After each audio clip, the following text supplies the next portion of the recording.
Hi, I'm Mel. I've dropped 30 kilos and I coach women, specifically plus size women, into body transformation journeys. And if there is one thing that I would ask you to work on if you have a big fat loss goal for 2026, it's to work on your skill of emotional regulation. And let me cook. Most of the women that come into my space have struggled with weight their entire lives. They've done all of the things under the sun to try to lose the body fat and they just can't seem to keep it off.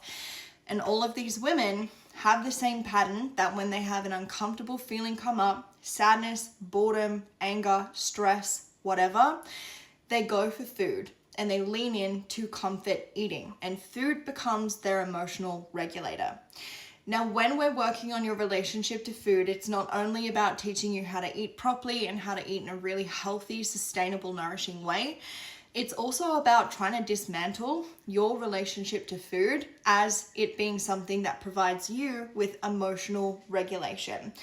And this happens in stages. Unfortunately, if food has been there for you your entire life, especially if you're a girly with a shit childhood, that relationship runs deep. So it happens in stages. It is not just tracking your calories and macros. Let me be very clear. Number one, you have to become aware that you have a habit that is not serving you. You have to become aware that you emotionally eat often, regularly, whatever. Number two, you have to recognize that as a problem. Number three, you're going to do the thing and then afterwards go, fuck, I just did the thing and I couldn't stop it and I wasn't aware it was about to happen. The next time it's going to happen and you're going to go, man, I knew that that was about to happen, but I couldn't stop myself. Why couldn't I stop myself? And then at some point, you're going to get to a point where you have an emotional reaction and instead of going straight for the cupboard, the fridge, or through the drive-through, you actually go for a walk.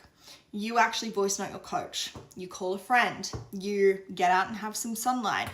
You journal, you breath work, and you move through that urge to eat because you've actually replaced food with something else. A massive problem I see is these plus size women who I love coaching, who want to drop fat and think the answer is just restriction, when the answer is actually learning not to binge and learning not to comfort yourself through food when you have a negative emotion. The key thing that you girls keep missing on your fat loss journey isn't the perfect macro split, the step count, whatever. It's your emotional regulation. And if we can work on that, you can achieve any fucking fat loss goal you set for yourself. But if you don't, it's going to be quite hard.